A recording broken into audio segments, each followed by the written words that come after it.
षटतिला एकादशी व्रत कथा। माघ मास की कृष्ण पक्ष की एकादशी तिथि को षटतिला एकादशी मनाई जाती है। षटतिला एकादशी के दिन भगवान विष्णु की पूजा अर्चना की जाती है। इस व्रत में तिल का 6 रूप में दान करना उत्तम फलदायी होता है। जो व्यक्ति जितने रूपों में तिल का दान करता है उसे उतने 1000 वर्ष स्वर्ग में स्थान प्राप्त होता है। 6 प्रकार के तिल दान की बात कही है, वह इस प्रकार है। नंबर 1, तिल मिश्रित जल से स्नान करना। नंबर 2, तिल का उबटन लगाना। नंबर 3, तिल का तिलक लगाना। नंबर 4, तिल मिश्रित जल से सेवन करना। नंबर 5, तिल का भोजन करना। नंबर 6, तिल से हवन करना।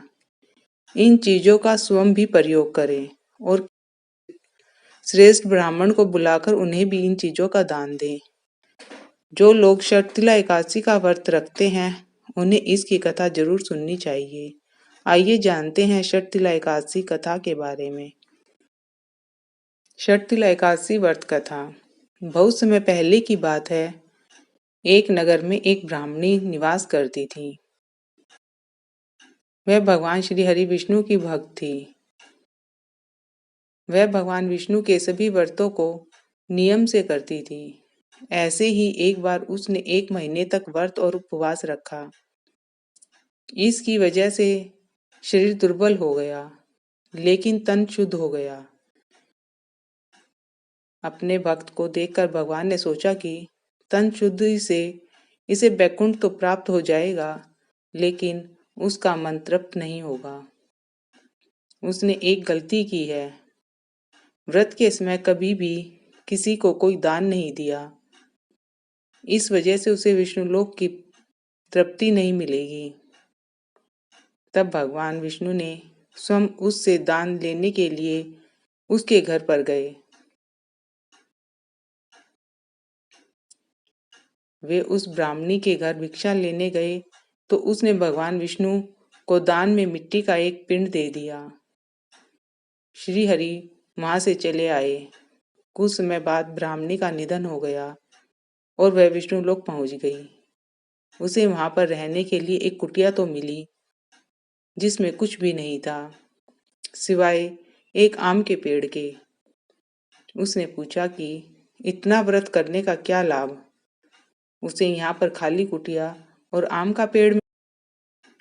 तब श्री हरि ने कहा कि तुमने मनुष्य जीवन में कभी भी अन्न या धन का दान नहीं दिया। यह उसी का परिणाम है। यह सुनकर उसे पश्चाताप होने लगा।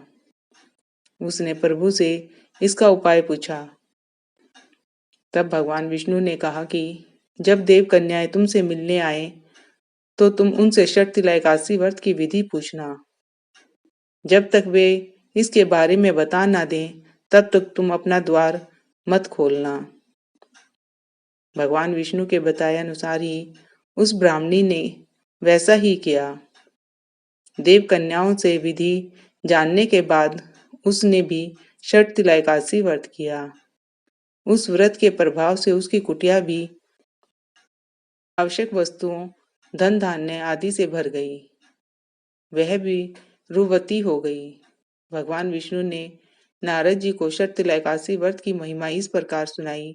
षटतिला एकादशी के दिन तिल का दान करने से सौभाग्य बढ़ता है और दरिद्रता दूर होती है। बोलो लक्ष्मी नारायण भगवान की जय, विष्णु भगवान की जय। श्रीमन नारायण नारायण नारायण, भजमन नारायण नारायण नारायण। बोलो लक्ष्मी नारायण भगवान की जय।